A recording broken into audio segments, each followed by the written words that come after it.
जय हिंद दोस्तों, कैसे हैं आप सभी। उम्मीद करता हूँ बहुत अच्छे होंगे। स्वागत है आपके अपने चैनल इंडियाज नोटबुक पर। फ्रेंड्स, आज है आपकी 23 सितंबर। लेकर आ चुका हूँ आपके लिए मोस्ट इंपोर्टेंट करंट इवेंट जो कि आने वाले हर एग्जाम के लिए बहुत ही इंपॉर्टेंट है।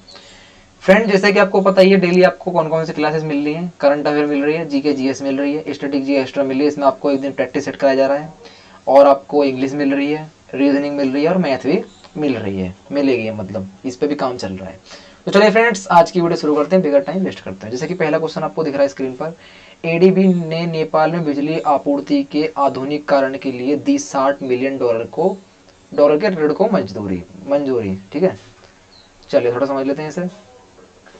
एशियन डेवलपमेंट बैंक एडीबी ने नेपाल में विद्युत पारेषण और वितरण प्रणालियों को उन्नत करने वाली चल रही विद्युत ग्रिड आधुनिकीकरण परियोजनाओं के लिए अतिरिक्त सहायता के रूप में $60 मिलियन के ऋण को मंजूरी दे दी है।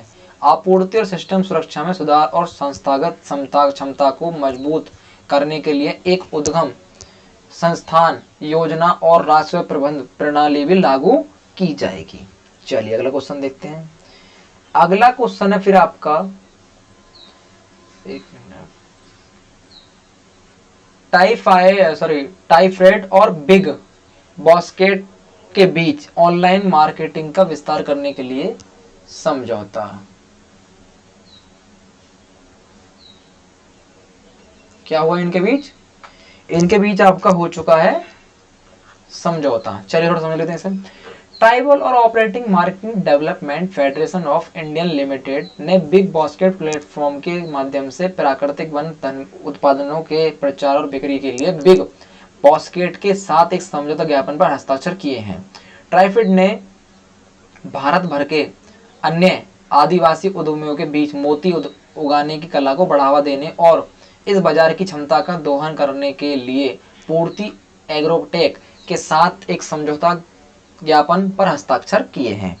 फ्रेंड्स, आपसे एक रिक्वेस्ट है, आप जब भी करंट अफेयर पढ़ रहे होते हो तो आप एक नोट्स बना के चलिए ताकि आप इन्हें तुरंत नोट कर लें, ताकि इससे आपका हो गया, अगर आप ऐसे ही समझोगे तो आज समझोगे कल भूल जाओगे। तो इसलिए एक नोट्स बना के चलिए। इससे आपको नोट्स बना लोगे तो बस आपको एग्जाम आते ही बस एक बार ये दोहराने हैं, उसके बाद तो ये आपके दिमाग में अपने आप बैठ जाएंगे। ठीक है फ्रेंड्स, चलिए फिर अगला क्वेश्चन देखते हैं आपका। अगला है आपका, एम्ब्रेन ने बॉलीवुड दिशा पाटनी, दिशा लिखना था, डिबा होगा, मिस्टेक होगा, सॉरी, इसके लिए माफी चाहता हूँ। दिशा पाटनी को, हाँ सॉरी, एम्ब्रेन ने बॉलीवुड डिवा दिशा पाटनी को बनाया अपना ब्रांड एम्बेसडर। डिवा ये, दिशा पाटनी एक बॉलीवुड एक्टर नहीं है, ठीक है, बॉलीवुड अभिनेत्री है। ठीक है, चलिए समझ लेते इसका।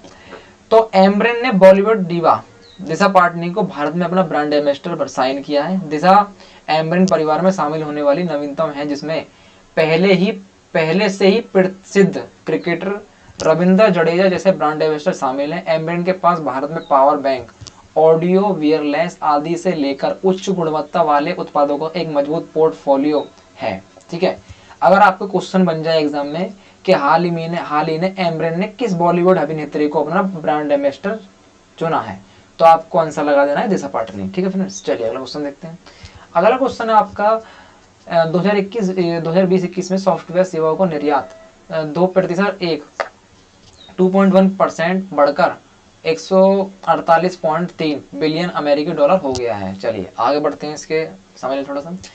आरबीआई ने 20 सितंबर 2021 को कंप्यूटर सॉफ्टवेयर और सूचना प्रौद्योगिकी समक्ष सेवाओं के निर्यात पर अपने वार्षिक सर्वेक्षण के अनुसार 2021 के दौर के संबंधित डेटा जारी किया है। रिजर्व बैंक के सर्वेक्षण के अनुसार रतीय कंपनियों के विदेशी सहयोगियों द्वारा दी जाने वाली सेवाएं सहित सॉफ्टवेयर सेवाओं के निर्यात में 2020-21 के दौरान 2.1% की वृद्धि दर्ज की गई है और यह 148.3 बिलियन अमेरिकी डॉलर रहा है।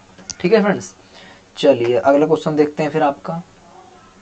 अगला क्वेश्चन है आपका, एजीसी नेटवर्क्स ने एसोर के अंशुमान रुबिया को बनाया कार्यकारी निदेशक। चलिए समझ थोड़ा सा। आईटी कंपनी एजीसी नेटवर्क ने 20 सितंबर 2021 को एसआर समूह के अंशुमान रुबिया को कंपनी के कार्यकारी निदेशक के रूप में नियुक्त करने की मंजूरी दे दी है। वर्तमान में रुबिया एसआर के एसेट लाइट टेक्नोलॉजी और फिटनेस डोमेन में नए जमाने के व्यवसाय में निवेश का नेतृत्व कर रही है। एजीसी नेटवर्क लिमिटेड पर एक अग्रणी वैश्विक प्रौद्योगिकी समाधान प्रदाता है जो अनुकूलित व्यावसायिक समाधान प्रदान करता है। चलिए अगला क्वेश्चन देखते हैं। अगला क्वेश्चन है आपका, ट्राई ने टीईसी को सीएस के लिए परीक्षण और प्रमाणन एजेंसी के रूप में नामित किया है। चलिए थोड़ा सा समझ लेते हैं क्या है। भारतीय दूरसंचार नियामक प्राधिकरण ने दूरसंचार इंजीनियरिंग केंद्र को कंडीशनल एक्सेस सिस्टम और सब्सक्राइबर मैनेजमेंट सिस्टम एसएमएस के लिए परीक्षण और प्रमाणन एजेंसी के रूप में नामित किया है और एसएमएस के परीक्षण और प्रमाणन के समग्र प्रशासन समन्वय और निष्पादन को अंजाम देना है। फ्रेंड्स, अगर इसमें सब्सक्राइबर का नाम आ ही गया है तो आप प्लीज चैनल को सब्सक्राइब जरूर कर लेना, ताकि आपको हर एक वीडियो मिल सके और आप उसे मतलब आने वाले टाइम में मिल सके और आपके लिए बहुत ही फायदेमंद हो। ठीक है फ्रेंड्स, तो चैनल को सब्सक्राइब करके बेल आइकन प्रेस करना बिल्कुल ना भूलें। चलिए अगला क्वेश्चन देखते हैं। अगला क्वेश्चन है, गवर्नमेंट ई मार्केट प्लेस पर 1.77 लाख से अधिक कारीगर पंजीकृत। चलिए थोड़ा समझ लेते हैं इसे। कपड़ा मंत्रालय ने 20 सितंबर 2021 को सूचित किया कि 30 अगस्त 2021 तक 28,374 कारीगरों को 1,49,422 बुनकरों में सार्वजनिक खरीद portal government e market place पर अपना पंजीकरण कराया है। विभिन्न सरकारी विभागों के संगठनों में सार्वजनिक क्षेत्रों के उपक्रमों द्वारा आवश्यक सामान्य उपयोगी वस्तुओं और सेवाओं की ऑनलाइन खरीदी की सुविधाओं के लिए वन स्पॉट पोर्टल है। चलिए अगला क्वेश्चन देखते हैं। अगला है आपका, गौतम अडानी को Ramkrishna Bajaj memorial global award. चलिए थोड़ा समझते हैं इसे। अडानी ग्रुप के चेयरमैन अडानी ग्रुप का चेयरमैन कौन है आपके? वो है आपके गौतम अडानी को 20 सितंबर 2021 को प्रदर्शनी एकेडमी की 27वीं वर्षगांठ पर Ramkrishna Bajaj memorial global award से सम्मानित किया गया है। ये पुरस्कार राष्ट्रीय और अंतर्राष्ट्रीय गणमान्य व्यक्तियों को उनके संबंधित क्षेत्रों में उत्कृष्ट योगदान के लिए प्रदान किए जाते हैं। प्रदर्शनी अकादमी एक प्रमुख गैर लाभकारी सामाजिक, सांस्कृतिक और शैक्षिक संगठन है।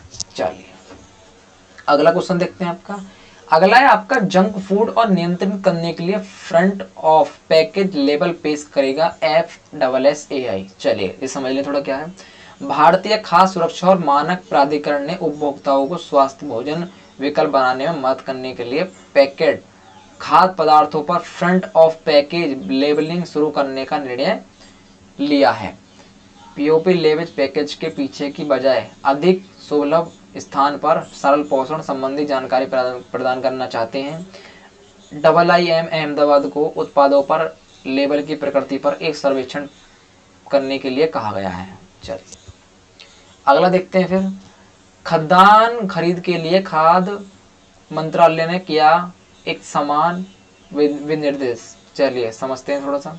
खाद्य मंत्रालय ने केंद्र द्वारा खरीदे जाने वाले खाद्यान्नों के लिए एक समान विनिर्देश जारी किए हैं, ताकि यह सुनिश्चित किया जा सके कि किसानों पर उनकी फसलों की अस्वीकृति के बिना उचित मूल्य मिले।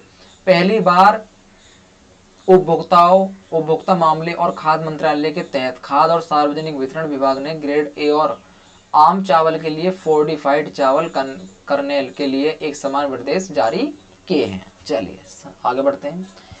अगला है फिर आपका अंतर्राष्ट्रीय शांति दिवस, यानी कि अभी हाल ही में 21 सितंबर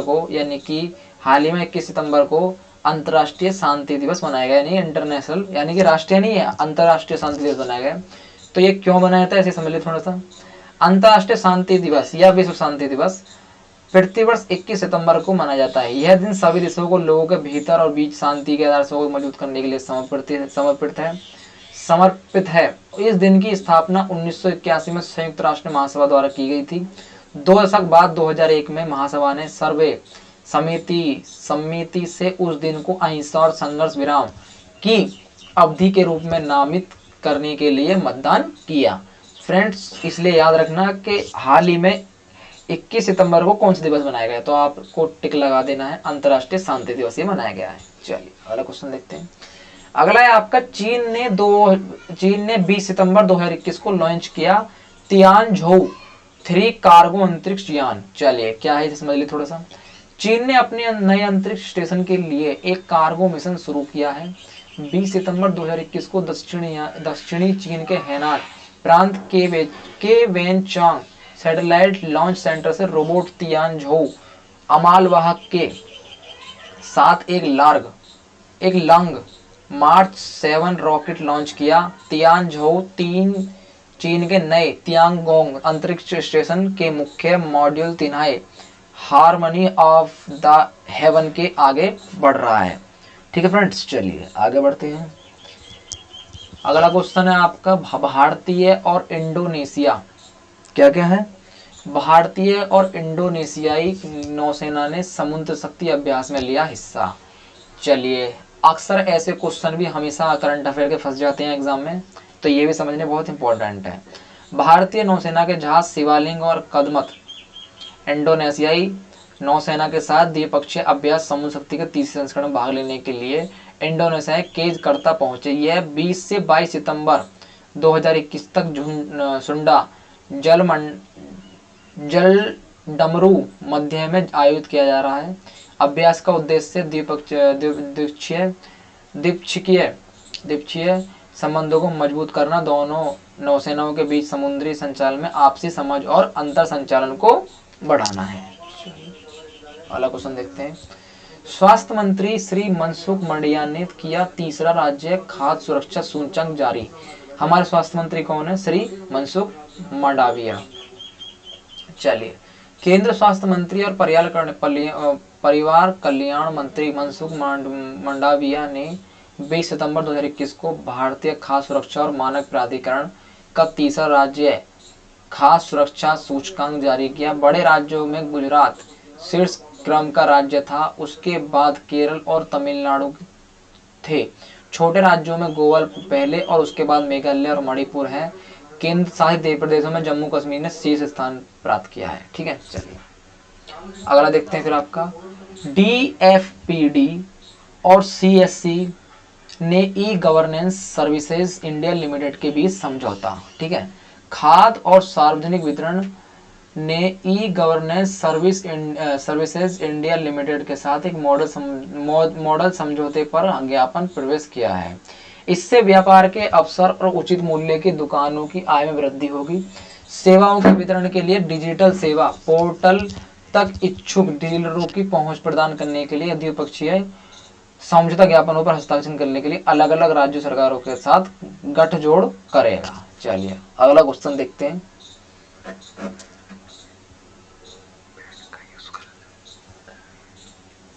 सो फ्रेंड्स, आज का ये हमारा लास्ट करेंट इवेंट था।